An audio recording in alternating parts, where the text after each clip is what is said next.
கடந்த 5ஆம் தேதியன்று தூத்துக்குடி மாவட்டம் கோவில்பட்டி அருகே தேசிய நெடுஞ்சாலையில் உள்ள கரிசல் குளம் காட்டுப்பகுதியில் எரிந்து அழுகிய நிலையில் சடலம் ஒன்று கண்டெடுக்கப்பட்டது.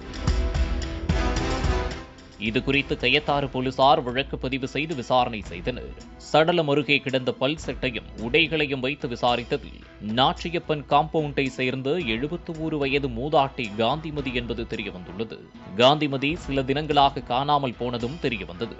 அவரின் உடைகளை வைத்து தனது தாயின் சடலம் என்பதை காந்திமதியின் மகள் உறுதி செய்தார்.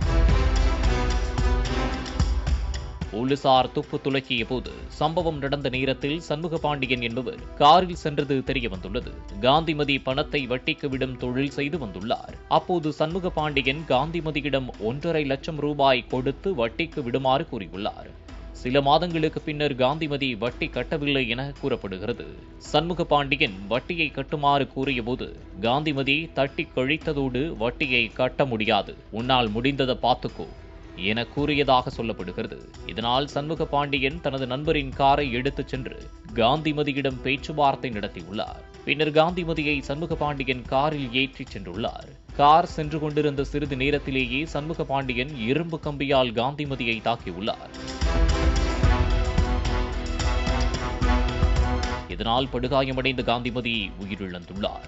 இதனைத் தொடர்ந்து காட்டுப்பகுதிக்கு சென்று தான் வைத்திருந்த பெட்ரோலால் காந்திமதியின் உடலை எரித்துவிட்டு காரில் சென்றதாக சண்முகபாண்டியன் வாக்குமூலம் அளித்துள்ளார். பின்னர் கைது செய்யப்பட்ட சண்முகபாண்டியனை போலீசார் சிறையில் அடைத்தனர்.